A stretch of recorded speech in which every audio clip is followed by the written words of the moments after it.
Welcome to the Healthy Shift Worker podcast. I'm your host, Audra Starkey. On this episode, I had the pleasure of speaking with Amanda Kuda. Amanda is an alcohol-free life coach and accomplished author who has taken her own journey with alcohol to help others. She holds a Master's of Arts in Communication, is a certified holistic life coach, grey area drinking coach, and breathwork and meditation teacher. Just after Amanda's 30th birthday, she started to get serious about her personal growth and spiritual development, which led her to going in headfirst, doing all the things she'd been told to do, but was only experiencing modest results. And this was because for every minute of the week she spent being mindful, there was a weekend full of mindless activities like happy hours, boozy brunches, and Sunday fun days. Even though her drinking was considered as normal, whatever that means, she started to become suspicious that her relationship with alcohol was the one thing that was really holding her back. After scouring the internet for non-recovery approaches to sobriety and coming up empty-handed, she decided to forge her own path into living an alcohol-free lifestyle, where she used her background in holistic coaching, spirituality, intrapersonal communication and personal development to create an inspired path to changing her relationship with alcohol. She now lives a life free of alcohol and has done so since 2017. In conjunction with her book, Unbottled Potential, she now helps women all over the world to do the same. It was such a pleasure talking with Amanda. As you'll hear in her voice, she's so incredibly passionate about raising awareness around the long-term benefits of reducing or eliminating alcohol, some of which include improved mental clarity, emotional resilience, and better sleep, which is a trifecta for anyone working 24/7. I hope you enjoy the conversation. Alrighty. Hi, everyone. Welcome back to today's episode of the Healthy Shift Worker podcast. Today, we've got the lovely Amanda Kuda joining us all the way from Texas in the US. So welcome, Amanda. Hello, Audra. Thanks so much for having me. Oh, it's an absolute treat. I really don't take it for granted when I have international guests on, because we have this different time zone kind of collaboration going, and I do appreciate when people like yourself come on to chat. And of course, the topic that we're going to be diving deep on today is going to be about alcohol. And I think it's going to be a great conversation because a lot of our audience, or not just shift workers, but we tend to use it to kind of unwind after a pretty stressful day. Yeah. And I definitely am excited to talk to this group of people because it's such a normalized habit. And I want to talk about the habit of alcohol versus, some of the darker pieces of it in terms of addiction and recovery and some of the things that we think about, but really how to build maybe healthier habits in this space where we've used alcohol to numb out or check out or relax or have fun. Yeah, normalization. I like that word. That's, great. So I guess before we dive into the topic as such, I'd love to hear your personal journey, Amanda, and what inspired you to actually go and end up writing your book on breaking up with alcohol. Yes. Well, thank you for giving me the opportunity to share that, because I think that a lot of people who are listening will really relate to this, especially the women in your audience, because I don't have a very exceptional relationship with alcohol. It's very, very normal from what is expected. And I started drinking in my late teens to kind of, do what everyone else is doing to fit in and be fun and kind of have that rite of passage. And I think it's really probably important to know that I was always a really sensitive child, always very intuitive, and always maybe felt a little different from my peers in a fundamental way, as though I saw the world kind of a little bit differently. And when I started drinking alcohol, I just felt like this sense of anxiety and this sense of not fitting in just kind of disappeared. And it was this real sense of freedom for me. So I think that, what alcohol gave me was this ability to explore the world in a place where I might not have felt permitted or comfortable to do it. But then because I started drinking at such a formative time, I also really associated alcohol with what made me social, what made me fun, what made me outgoing. And I really started to rely on it as a social lubricant. And then later on as I grew older, as an emotional Band-Aid for when things were tough, for when things were stressful at work, for when, my colleagues were just really upsetting me and frustrating me, or when I broke up with a boyfriend, or when, drama was happening. It just really became this cure-all in my life. But the thing is, that's not so abnormal from how everyone else uses alcohol, because we've really, we've really romanticized alcohol as this quick fix for anything that ails us. And about the time I turned 28, I started to really want to live a different version of my life. I was burnt out at my job, even though I was getting a lot of promotions and I really loved the work that I was doing and everyone was patting me on the back and I was this golden girl. I felt burnt out. I felt overworked and underpaid.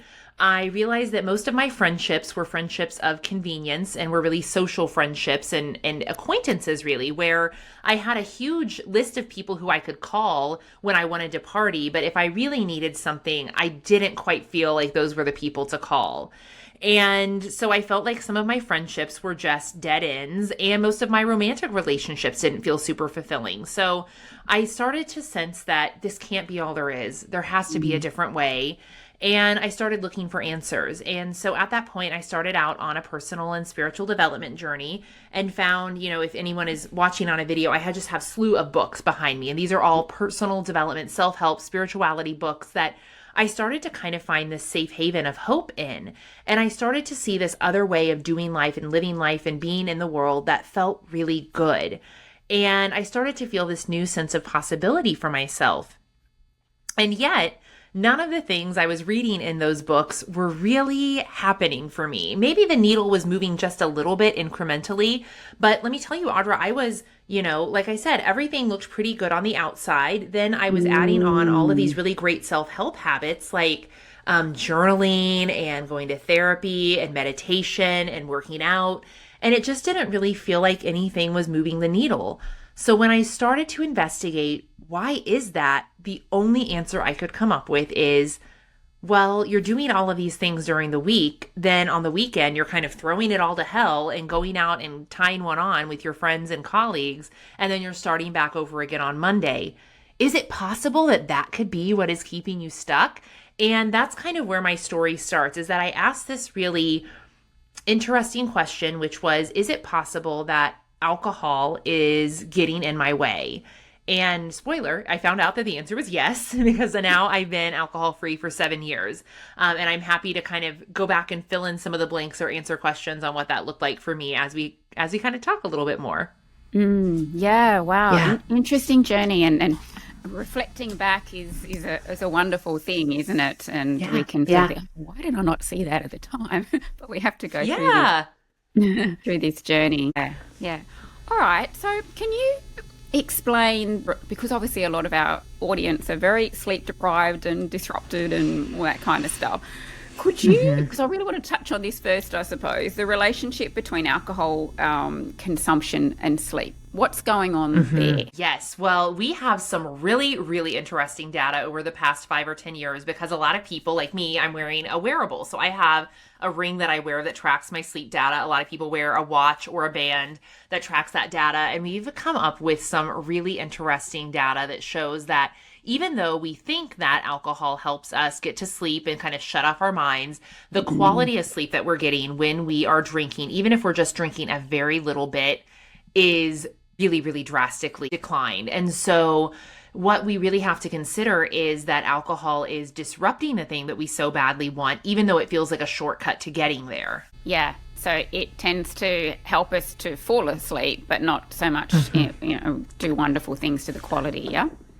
Right. And even to piggyback on that terminology, it doesn't really help us to fall asleep. It causes us to pass out. And even though most of us aren't drinking so much that we would consider that passing out, really that's what we're doing. If we look at the data of, it's called sleep latency, the time from when your head hits the pillow to the time you fall asleep. Really, when you're drinking, you're passing out. You're not doing the process of falling asleep.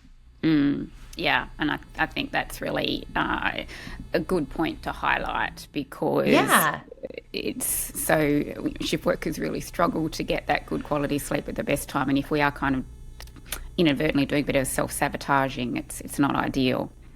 Right. Well, and the hard part is, I am someone who, if I don't have enough sleep, I get pretty tremendous anxiety. So if I'm not falling asleep quickly and I'm not if I'm waking up in the middle of the night or any of those things, I can super relate, because it makes me feel really anxious about how I'm going to function. And I'm not even in a job where, a lot of shift workers are in a high intensity position where you are really counted on to show up and show out in your job.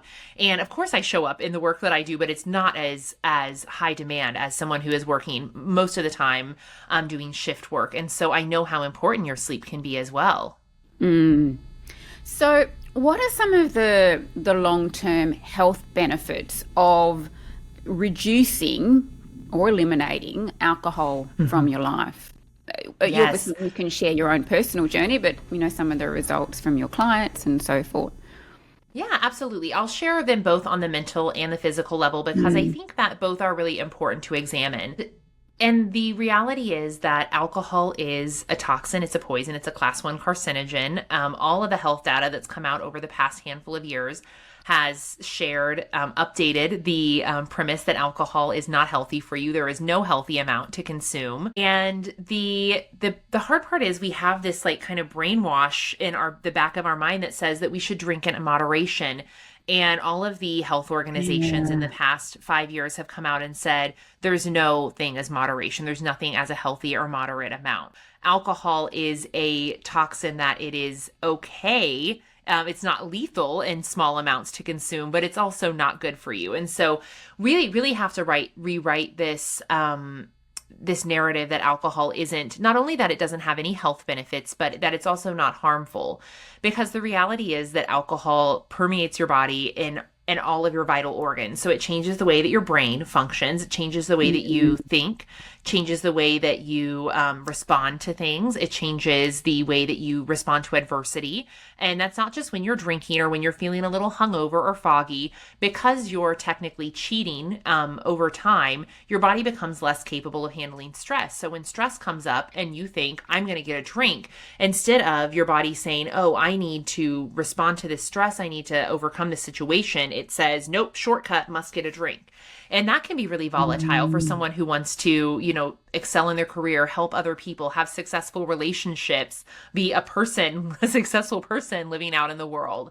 And then if you go through each and every one of your other vital organs, it just slows things down and mucks things up. So if you are someone who wants to be operating at optimum capacity, this is really not going to do you any favors. And the bigger part is that, I work with a lot of people who have autoimmune or seemingly incurable things happening in their body, but they're still drinking because they feel so downtrodden that they can't figure out what's going on with them and why the supplements aren't working and why all of these other health things aren't working. But alcohol distracts your body from healing. And so if you have something else that you're wanting to heal from, or you're even just wanting to lose weight or gain muscle or feel healthier, alcohol is distracting your body from being able to do those things. So those are all of the physical components, but obviously we started with your brain. On the mental side, it really makes it more difficult for you to achieve happiness and for you to be a regulated emotional individual. And I think that is quite harmful too, that we don't look at that. And so, we're using alcohol basically as a shortcut in this Band-Aid, and it's really, really disrupting our nervous systems. Yeah. So I want to say the positive part though, because you said, what are some results that you've seen? And so now this doesn't happen automatically. And this can be the frustrating part, is because your body does need to recalibrate after alcohol is out of the picture. And you need to have it consistently out of the picture. This isn't just something that's going to happen if you drink less, because alcohol accumulates in your system. And the amount that you would get to drink to not see any results is very small. So some of the results that you might see after alcohol is out of your system are going to include, you're going to have mental clarity. I hate that thing that comes on. You're going to have mental clarity. Sorry, there's a little icon that comes on the screen that just distracted me. Okay. You're going to be thinking more quickly. You're going to be more emotionally resilient. You're going to be more capable of handling adversity. You're going to be calmer, more patient, going to have less anxiety. Physically, your skin will be clearer. You will start to sleep better after you sleep train yourself properly to actually sleep. You will very likely lose weight more easily. You will feel like you have more energy. All of these things are things that will kind of return to homeostasis or best possible scenario over time if you start treating your body really, really well. And one of the fastest ways to do that is to remove alcohol from the equation. I suppose I don't know if you're happy to share, Amanda.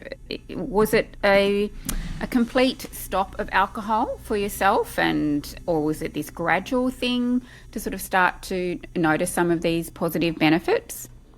Yes, so it was more of a teeter-totter of I'm going to cut back and then I'm going to swing the pendulum back the other way, or I guess a pendulum swing, and I'm going to go back to this old lifestyle. So what happened for me eventually is I teeter-tottered for so long. I hemmed and hawed of will I or won't I, and I really tried to figure out moderation, and that just wasn't a thing that worked for me. And as I said, I was doing all of these positive habits in my life. I was doing all of the things that all of the self-help books said I needed to do in order to live a good and happy life. But then I was trying to have this relationship with alcohol. And even though over time I started drinking less and I was drinking less and drinking less frequently, I still found that I felt really stuck, that things weren't happening and moving the way that I thought they should. And so my ultimate decision was I needed to quit and kind of take a little bit of a break and see what happened. So I started with 30 days, and I realized very quickly, my intuition said 30 days really isn't going to get you the result that you want. You've had this habit for over a decade. It's really wishful thinking that 30 days is going to turn everything around. And I don't know, Audra, how I had the intelligence to make that decision, but ultimately I decided to stretch 30 days into 90. And that's where I really started seeing results. And I had just enough of a glimmer of hope and possibility that I thought, well, I should do this a little longer. So let's go 6 months, then 9 months, then a year. And the positive benefits that I started seeing over the year, not only just in the way that I felt, in the way that I looked, in the way that I was showing up, and to the things that were happening in my life, I also felt really like a badass, that I was out here doing something in the world that other people were too afraid to do. I felt like I was just conquering life, and that felt really powerful. Now, that is a perspective that worked really well for me, to look at all of the things I was able to do alcohol-free that I thought I couldn't do, and everyone else kind of was telling me don't even try to do that without drinking. It felt really, really powerful for me. And so yes, I tried to moderate. Yes, I tried to cut back, but none of those were really getting me results like it did when I really stopped and took a sturdy break. And that's what I see. I've been coaching clients for the past 6.5 years, and that's what I've seen with my clients as well, is that similar paradigm of, moderation feels a little better, but it doesn't really move the needle in the way that abstinence does. Yeah. Fantastic. And I like how you, even though you weren't probably intentionally going to do it this way, but you started off sort of doing like little baby steps of, okay, let's just try 30 days and see how we go. Okay, this is going okay. I can kind of go a little bit, because you were noticing positive benefits and you're feeling, I can do this. Yes. And I think that's the most productive way. I encourage my clients. We always start with 90 days in the work that I do, because that's where you see the biggest impact. That's where you'll get the most bang for your buck. 30-day increments are really common. And I think that if you want to test the waters, to do a 30-day challenge or 21 days just to kind of see what that feels like. But you have to start with something that's big enough for it to feel like a great accomplishment and for you to really see some results, but not something that's so big that it feels scary. And saying, I'm going to quit for a year, or I'm going to quit forever. That's the hardest one. That feels really terrifying for a lot of people. I don't know that I would have been able to do it had I went in with a goal of forever, because that's actually not a goal at all. That's a absolute. And so I think that chunking it into those little segments is really helpful for most people. Yeah.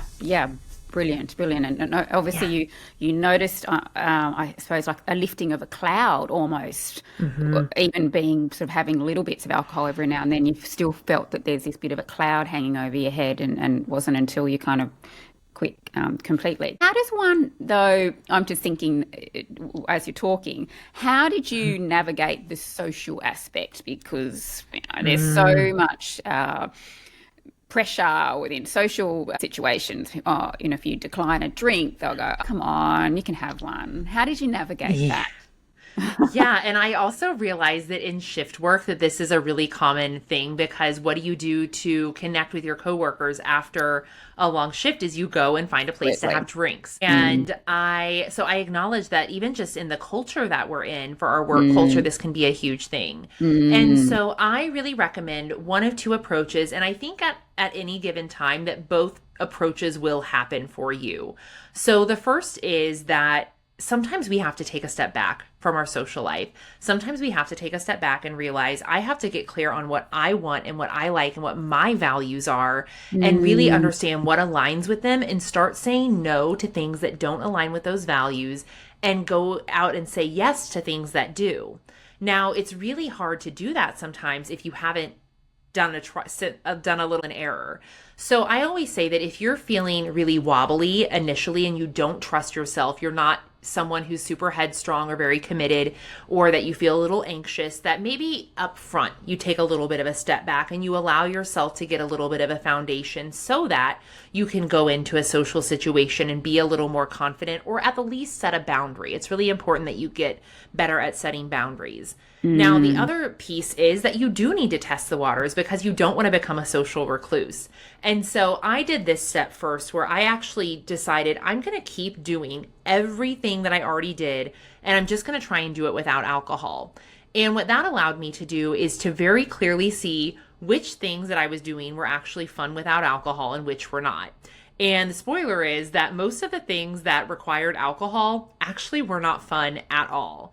Now, I still went out and did them for a little while because I wanted to prove to myself that I could do it, that in a pinch that I could go out to the club and I could dance, or I could stay out until midnight, or I could go to the margarita happy hour and not have a drink. But more frequently than not, I realized those things actually don't excite me. Those things are actually not fun without alcohol, which to me means they might just not be fun for me. And that's very humbling to come to that conclusion. But that also allows you to decide, well, if it's not fun, then why am I doing it? And so then you can start to do that other piece of taking a step back and kind of hermiting in a little bit and deciding, what is it that I like to do for fun? So that requires you then to go out and explore a whole new set of possibilities and figure out, where do I like to socialize? What do I like to do with my friends? How do I like to connect with my friends? But you won't really get to that piece unless you've done the other two pieces first, which is to spend a little time going within and also testing the waters and seeing, what are these things like without drinking? And I think that those are really the two biggest pieces of advice that I would give anyone. Yeah. Brilliant. And it's kind of exciting when you sort of think about it, because it's opening new opportunities and getting you to see things differently. It's I immediately think of a girlfriend of mine when we go away on our girls' weekends, or even catch up over girls' lunch. There's about 5 of us. One of them doesn't drink at all. And she's an absolute hoot. She's so funny. Yes. And she's one of those people where you think, are you sure she's not drinking any alcohol? Yes. Like that. She's just a fun person, because And it's great to have those people in your network, because they show you what that looks like. And sometimes just having some people around you who can show you it's possible is so helpful. And the reality is, at some point in our lives, we have had fun without alcohol. We didn't need alcohol when we were kids to have fun, but at some point we got told that it was cool and that's what we were supposed to do. And so we took on this responsibility, and it does require a little rewiring and a little unlearning. But I will tell you that I have had more fun and felt more like unfettered, true joy and excitement in the past 7 years being alcohol free than I ever did in the decades before. Maybe not as a kid, but, because I don't have quite the level of awe and wonder. But in my adult life, I have had more excitement and more happiness and more fun being sober. And wow, that was such a wake-up call that I thought I needed this activity or this habit. And I really didn't. I really didn't at all. Yeah, it's really exciting and sort of empowering. I'm hoping for our listeners to sort of appreciate that you can literally, lift a big cloud. I guess I want to switch now to imagining our listeners. They're coming home from a really bad, crappy shift. Everything went down. They're physically exhausted, they're emotionally exhausted, they kind of don't want to talk to anybody, but it is that natural habit, gravitate to the fridge or the cupboard or whatever to get. How do you break that? What's the Yeah. first step? So I want to the first step is what I'm going to do right now is just have so much compassion for Mm. everyone who is in that position in one way or the other. And, I got to see this very up close during 2020 and 2021 because I supported a lot of doctors and nurses who had realized that their drinking had become a crutch that they were using because they were seeing some really horrific things in their day to day. And it wasn't fair. And I didn't like that they were Mm. holding that emotional weight. And it definitely, I could not, shake my finger at them for drinking because, wow, what they were dealing with was heavy. But I could say that for most, so many people, but they saw it at a different level. And so, one of the things that I want you to do is to have compassion for yourself and your human experience and know that everything you're experiencing is normal, even if it feels heightened. And that, I had one of my nurses who was one of my clients, she said to me, Amanda, I want to quit drinking, but it's so hard because I don't want to deal with everything that I've seen. And I said to her, aren't you dealing with it every day when you continue to like stuff it inside? Aren't you dealing with it because you're basically pickling it inside of your mind and your body instead of choosing to let it out and talk to a therapist or get the help and support that you need and deserve? Like what you're doing is that you're actually holding it in your body and that's not helping you. And when we looked at it that way, that alcohol is not helping you disconnect. It's actually storing those emotions and that stress and that trauma and that anxiety inside of your body. I think that can be really helpful, but that's very esoteric, right? And so some solutions, I just want to be very clear, like having a therapist, having a coach, having someone who can support you in processing those very intense emotions, whatever level you're experiencing them at. But then on the practical side, you need to have resources for yourself when you get home at night or at morning or whatever your shift is over. And that looks like being a little more gentle and a little more patient with yourself because none of these things are going to be as quick as sitting on the couch, binging TV and drowning yourself in a bottle of wine or in a couple of cocktails, but they're going to be more effective over time. And so a couple of really simple, but not easy, not as fun, not as exciting and sexy things that I would have you do is first is to really change your orientation of your experience of your space. And some of the easy ways to do that are to take a shower and to really visualize all of the weight of the day washing off of your body, washing down the drain. And that sounds very, woo-woo and metaphysical, and it is. But if you're just sitting in the energy and the, everything that you've experienced all day, that's not going to feel good. And so often we just don't even feel like we have the energy to shower. Now, if you're someone who gets home and you're like, I can't wait to shower, then you're already doing this step. I would just add on the component of really just sitting and being present and thinking about the things in your day that you don't want to take with you into your home life and visualize them washing off your body and, like I said, going down the drain. Then from there, really doing some exercises to help self-soothe. So if that looks like some really easy ones, there's some different exercises that I like that you could find videos for. One that is really productive is called Emotional Freedom Technique, EFT or tapping. And you can find videos for that all over the internet for any emotion that you're experiencing. It will feel a little kooky and weird at first, but it is a really great form of active processing that I use with a lot of my clients. Or just simple journaling and writing down a couple of things that happened to you during the day that you wish you could forget or that you're pissed off about or that overwhelmed you or that you don't need to take with you into your home life. Putting that onto paper instead of holding it in your mind. I always tell my clients we want to put that in the file cabinet instead of ruminating on it and replaying that tough conversation that we had and we wish we would have said this or I don't want to forget to do that tomorrow. Writing it down on paper so that we're not replaying it in our head over and over can be a really productive way to handle things. So those are a couple of things that I would suggest, just easy, very surface level to kind of shift from your job to your home. How about the fridge, knowing that there's a bottle in there? What's the best way to navigate that? Because I'm just thinking if you're in an environment where maybe your partner's not quite so supportive or something, yeah, I know it just presents a little bit of a more of an extra challenge, I guess, for some. Yeah, that is a little bit of a challenge to be in. And I really hope for anyone that you have a partner that does support you and doesn't like egg you on or doesn't belittle you, especially for making a decision for your health and for your wellness. And more often than not, that's what I see, is that we have really supportive partners. It's very, very rare that I see a partner that doesn't want to be supportive or that demands that alcohol is kept in the house. Quite frequently, we see that that partner cuts back on their drinking and it's no big deal. But if you are worried about that, obviously the number one thing would be, I would just get alcohol out of the house. But if that's not a possibility, I would find some other options for you, because the reality of the situation is that for a while, you're probably going to be relying on willpower. And if you have worked your tush off all day, your willpower is probably at an all-time low. So the best case would be that you don't have to flex that muscle and there's just no alcohol there. But if not, if you at least have another option. And I really think that we're in a special place because there are so many non-alcoholic options that are really tasty, and a lot of functional beverages that actually have like a magnesium or a melatonin or something that can also help you relax and wind down a little bit. There's a lot of functional beverages out there right now that might be a good fit for you.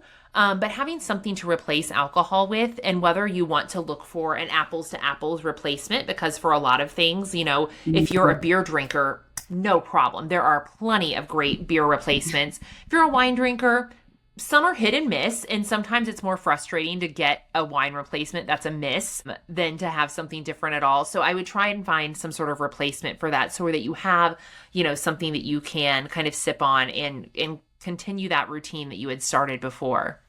It's almost just like that habit of having something in your hand holding, isn't it? Like instead of a cup of tea, it's so if you can even still stick with the same glass that you might be using, but put something different in it.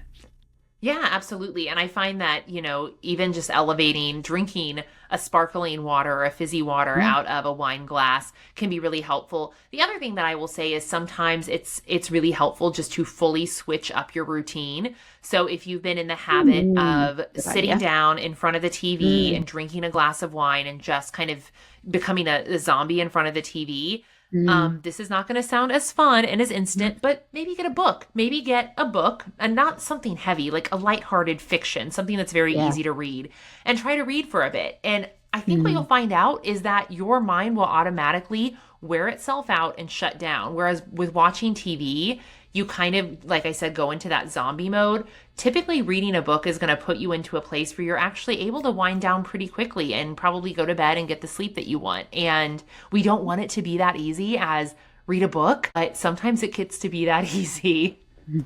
Yeah, love it. And that's the thing. Some of us spend too much time on that little thing that we put to our head, obviously, and it's very stimulatory if we're not doing the TV. But I find a book, even actually, I was just funny you should mention that. I was reading a book just the other night, and I think it's a really interesting book. It's an aviation book of something that really did happen, but it was so good. But I was out 2 pages and I was gone, kind of thing. It works a treat for me. But I love the suggestion of breaking up your routine. It's uncomfortable at first, no doubt, but it's retraining it, reframing everything, isn't it? With a neuroplasticity. Yes, absolutely. So what then defines, or is there a certain criteria that would define somebody as having an alcohol problem, where you would think perhaps that they might need to seek out even further assistance with trying to navigate this?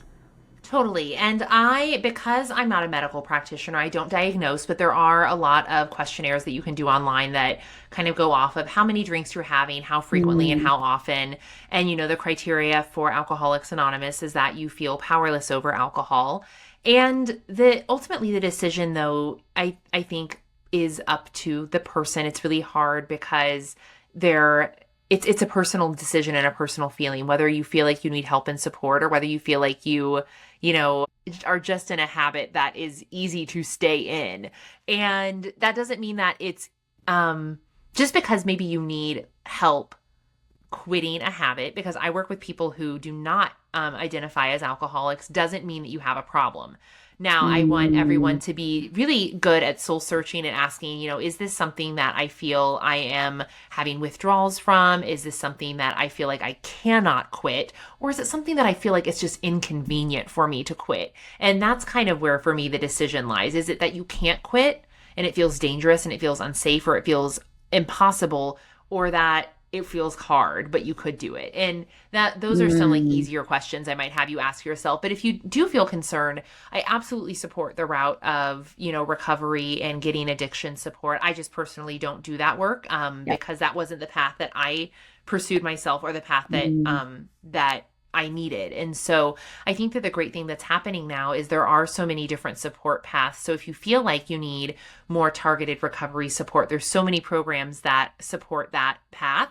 And if you feel like you're maybe someone who falls more in the gray area, that you need some support, but more to just encourage a new habit, there's so many people like myself who are doing that work now.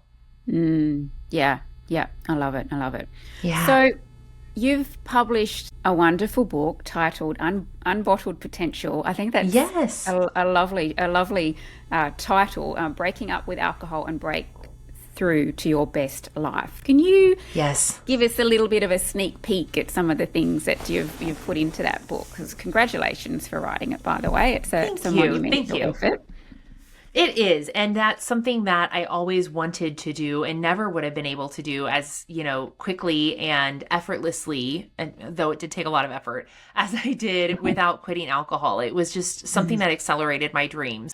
As I was quitting alcohol and I started to see how quickly I was able to become a more, for lack of a better words, just a brilliant version of myself, not just the, intellectually, but on all of these levels, personally, professionally, romantically, spiritually, socially, emotionally, I started to realize that being alcohol-free had opened up this new level of potential and authenticity that I had never even known was available, let alone been able to access and touch. And that's what really led me to starting a coaching business, because I knew that there had to be other, I specifically work with women, but other individuals out there who felt the same. Like they knew that alcohol was in some way holding them back. And if they could just get it out of the way, this whole new world of potential and possibility would open up. And so my whole work and my purpose is sharing that message with other individuals who feel like maybe their drinking is getting in the way. And I am just so grateful to have had, a publisher and a platform to share this story with, because it's a really powerful path that I think a lot of people, especially people in high demanding careers who are already really capable, who are already really high achieving, who are already really ambitious and intelligent, but actually would be really surprised at how much their normalized drinking habit is actually holding them back or causing them to play small. I want them to realize that. And if they feel empowered to do so, then to change it. Yeah. And I can seriously, Amanda, I can hear it in your voice. You're just so driven and excited and empowered about life in general, just from your voice. And I'm sort of thinking as you were talking about people that might be in a shift working job that they're not enjoying anymore, and they might seem like they feel like they're stuck in a rut, but they don't know where to go or if I could possibly change careers. But I think, if they are possibly, as one factor here, that if alcohol is a big part of their lifestyle, that might be, as you were implying, might be holding them back for having the courage to sort of explore options. Yeah, not only the courage, but the clarity and the time and the energy to do that. I will say that some of my biggest success stories are, or have a lot of success stories where we've made career manifestations and career jumps. And these things that individuals thought would take years and years can happen within a few months' time. And I'm talking people who are working jobs that they've been committed to for years and years and years, that they think they have to create some sort of like crazy exit plan, or jobs that are dead end that they feel stuck in, that are sucking the lives out of them, or jobs where they've dedicated, a huge part of their education and career to, that they just no longer feel an affinity for. And I think that one of the fastest ways to figure out what you're supposed to do and how you're supposed to do it is to get clarity. And the fastest way to get clarity is to have a clear mind. And if you're drinking alcohol, the fastest way to get a clear mind is to stop drinking alcohol. And so I'm just so proud of and inspired by the people who I work with, who I see them make these changes really quickly and bravely in their lives, that they're able to get off I wouldn't say the wrong ladder, but the ladder that's no longer for them, and get onto the path that they want to be on. I think it's just so inspiring. And I know that change for them has a huge trickle-down effect on everyone who they touch, because they're more inspired, they're more abundant, they're more lit up, and they're doing now work that is more aligned with their purpose and who they're supposed to be in the world. Lovely, lovely. So we're just a bit mindful of the time, looking at probably wrapping up our conversation shortly. Absolutely. If we were to, or I guess if you were to suggest like one thing, we've got some listeners kind of sitting on the fence going, I don't know if I want to do this or not, or I'd like to give it a go. What's one thing that you would sort of recommend as a starting point for them if they were going to navigate this journey? Yes. Well, I'm going to give you two things because I'm a cheater. One is if you are a book reader or listener, especially if no matter where you are, you can get my book on audio. And I think that it will give you a really interesting perspective shift on your relationship with alcohol, and give you that maybe new perspective that you need to make a change. Because then the change that I would recommend is taking a minimum of 30 days off. And if you can get some inspiration to like encourage you to do that 30-day stint and then reevaluate from there, I think that can be really powerful. So I think that my book is designed to give you that inspiration and that understanding, and then it's so much easier to get into action once you have that. Yeah. Did you do it when you were on holidays?